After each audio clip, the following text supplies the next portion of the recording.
Well, good evening, everybody. Because we are a little bit behind schedule, I'm going to go ahead and start. Let me just get this set up. So for those of you who may already know me, you know me as Kristen Meghan, the loudmouth liberty enforcer. I am a contributor for Infowars.com, the Next News Network, and a bunch of alternative media sites. I want to tell you a little story about my previous identity. In my previous identity, I'm known as Sergeant Kristen Edwards. 2001, I didn't really know what I wanted to do with my life. And in 2001, I figured, you know what, I had heard about a bunch of my friends going into the military, and it seemed like they could get their college funded and do great things defending this nation. So in 2001, I rose my right hand to the Constitution to defend and uphold. And as ignorant as I was, that Constitution was just a subject in high school history. I hadn't read it. Throughout my career, I was stationed all over the nation, all over the world. I started out in England. My job was in bioenvironmental engineering.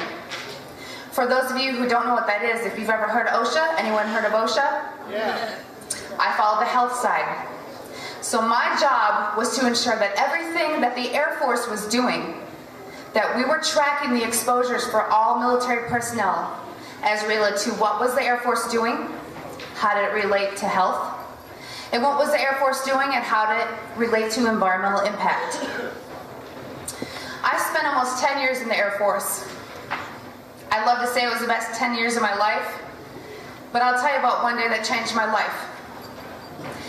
My second base was in Oklahoma City at Tinker Air Force Base, Oklahoma. How many of you have heard about geoengineering or ChemTrails? Yeah. Yes. How many of you have heard it's a crazy loon conspiracy theory? I just want to ask you guys one question. Do I look crazy to you? No.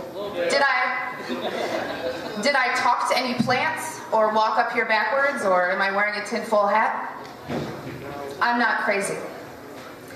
Throughout my military career in the Air Force, I was made rank my first time. I had 4 stripes on my shoulder. I had medals like you couldn't believe. I was the exemplary Staff Sergeant of the United States Air Force. I actually was transferred from one base to another to do a special operation because of my stellar background. When I was at Tinker Air Force Base, Oklahoma, I heard about geoengineering. And I thought, oh, those crazy conspiracy loons. I'm sure we've all heard of Alex Jones from Infowars.com. Yeah. The man I once thought was a loon, wearing a tinfoil hat, living in a bunker, that I just shunned off as, you know, this guy doesn't get it. Did he strap on a uniform? Has he gone out there and defended his country? Well, it was around 2007 that I first heard about geoengineering. And I started to piece the puzzles together, like a spouse who thinks their husband or wife is cheating, when all the dots start to connect, right? Well, part of my job in bioenvironmental engineering was to approve hazardous materials that came on the base.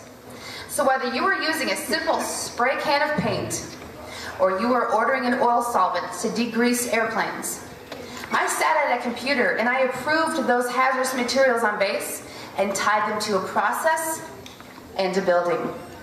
Now, there are certain things we all know in the military that are classified, right? Yep. So even though I had a security clearance, it says a need-to-know basis. So when I started approving what is called an Air Force Form 3952, the approval of hazardous materials, and I started seeing barium, aluminum oxide, and strontium come on the base from a contractor whose name was not listed, which was not normal, I started to realize that those crazy tinfoil hat-wearing conspiracy theorists might not be so crazy. So in 2008, amongst myself, I lived about less than a mile behind the flight line at Tinker Air Force Base, Oklahoma, in Oklahoma City. And due to my background as an industrial hygienist and an environmental specialist, I conducted soil grid sampling and grade sampling. Those of you who may not be too privy to chemistry, you know that there's natural elements occurring in Earth. Aluminum is one of them. However, barium, radioactive, and strontium are not. So I conducted those samples and saw limits in my community that would make your head spin. And I started to realize that those peers within my professional community that were trying to wake those of us in the military up were right. So right when I decided, I was on the fence, should I re-enlist? I was pregnant, just so you know, with my now 9-year-old daughter, Nuggie. You'll see her walking around. And I thought, wow, this is my livelihood. Do I question this? Or do I re-enlist and move forward? Amongst my ignorance, I moved forward, and I re-enlisted again. I raised my right hand to the Constitution, which I had not read all the way through. So after Oklahoma City, Oklahoma, I got transferred to 90 miles south of here, Warner Robins Air Force Base. Anyone know where that is? Oh, Yeah, it's like the big hub here in Georgia to fund the military. There's a lot of civilians that work there. It's 85% civilianized, 15% military. While I was at Warner Robins Air Force Base, let me remind you, I mentioned earlier that I got transferred from one base to another due to my professional background. Because I was such a stellar NCO in the Air Force, they transferred me from one depot maintenance base to the other one in the Air Force, Warner Robins. While at Warner Robins Air Force Base, I thought I was defending my country on a home front, making sure that all those people that went out there, front line, were safe and protected from carcinogens, radiation, inhalation, drinking water, noise, all of it. My job was to protect them so they could be all they can be. In 2009, late 2009, I stumbled upon something that changed my life. I ran across an operation at Warner Robins Air Force Base, which was exposing thousands of civilians to carcinogens. Those of you that are familiar with OSHA, in general industry and construction industry, for different constituents known as hazardous materials, OSHA sets levels for which certain employees can be exposed to. Well, what if I told you that these employees were exposed 100 times over that occupational exposure limit? That should probably scare you. That's an acute and an immediate hazard to carcinogens. People were getting sick. People were getting cancer. People had sores in their mouth from something called strontium chromate or chrome-6, a carcinogenic metal used in military operations. So after what I saw at Tinker Air Force Base, Oklahoma, and then what I saw at Warner Robins Air Force Base, Georgia, everything that I knew, everything that I thought I knew, this great nation, we are heroes. I had 4 stripes on my arm and 11 medals and ribbons on my chest. I thought I was protecting my homeland. When I brought to my commander to his attention that there were people exposed to these hazardous pollutants and people were getting sick, I'll give you the synopsis of the story. I took these air samples, I took the swipe samples. These people were actually dumb and ignorant enough to threaten me in writing.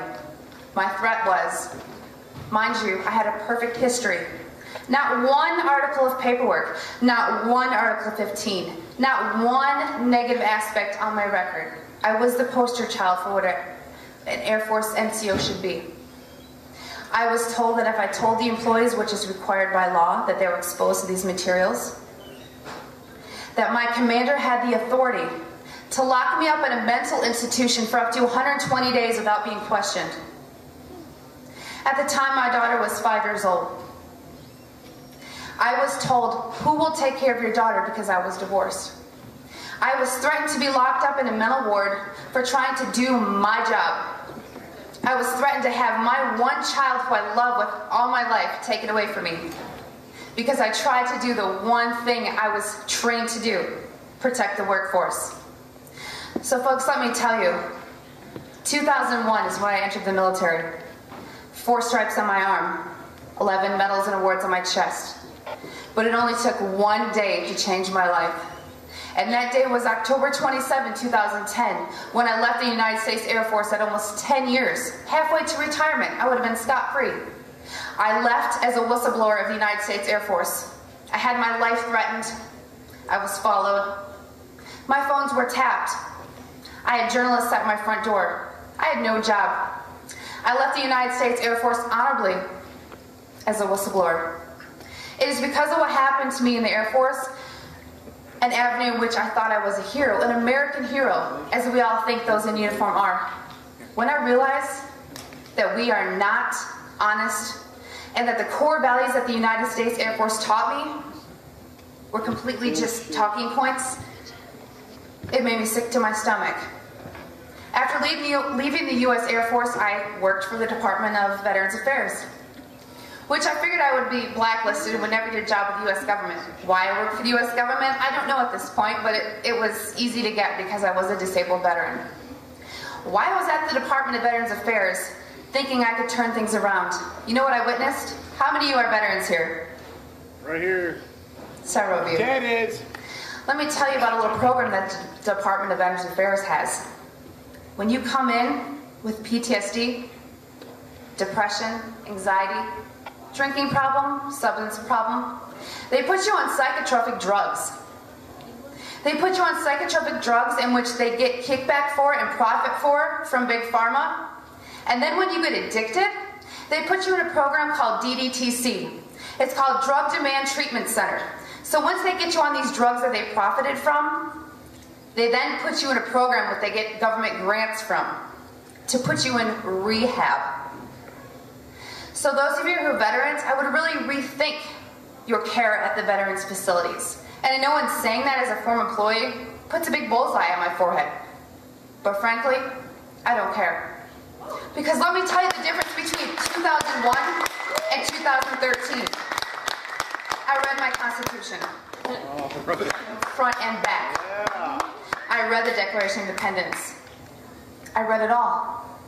And I stand here admitting to you that I was an ignorant person in the United States military who thought they were a hero. But you know what? Ego, I can tell you, I consider myself a hero or an idol now. Because I put my career on the line as an industrial hygienist who now works in the private sector after leaving the VA. And as a contributor to Infowars.com, to the Next News Network, to different avenues which you can spread your message, I realized that instead of dwelling on all the negative that really changed my life, I am here to redeem myself. And I'd ask you that are veterans, or any of you that are civilian, what do you do in your careers? Do you work in the medical profession? Do you work in an airport? Where do you work? And what do you see? Because I guarantee you, if you step back and you connect those dots, you will see things that never made sense to you before. So as I fight the hatred and the disinformation trolls and those who try to ruin my reputation, for every negative thing I find about myself on the internet, excuse my French, but it pisses me off. And you know what? It makes me pull out some more documents that I took before I left the United States Air Force. And I save them, and I publish them, and I send them to my family members throughout the country. And I have friends tell me, be careful. You know what I tell them? Be careful what? I was in the United States military. They have my social security number and my address and my cell phone number. They can find me.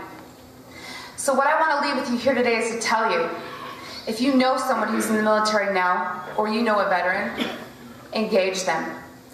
It's your due diligence. Whether you or not you agree with, quote, conspiracy websites like Infowars.com or Prison Planet, or whether you believe in geoengineering or chemtrails, please believe me because I saw it firsthand, okay? This is not what I want to be known for. It's a huge target on my back.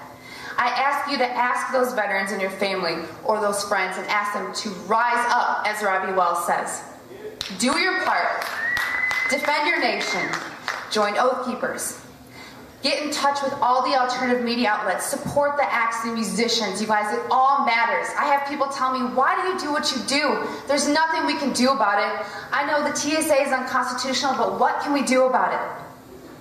Well, let me tell you, I've done things about it, okay? I've shot documentaries. I've done TV shows. I have things in the works I can't even mention so that they don't get edited before they air. You can do something about it. So just remember these numbers. 2001, I thought I was doing good. 4 stripes on my arm, 11 medals on my chest. One day to change my life. What day will be yours? Because trust me, it will come. It will directly affect you, and you will remember this.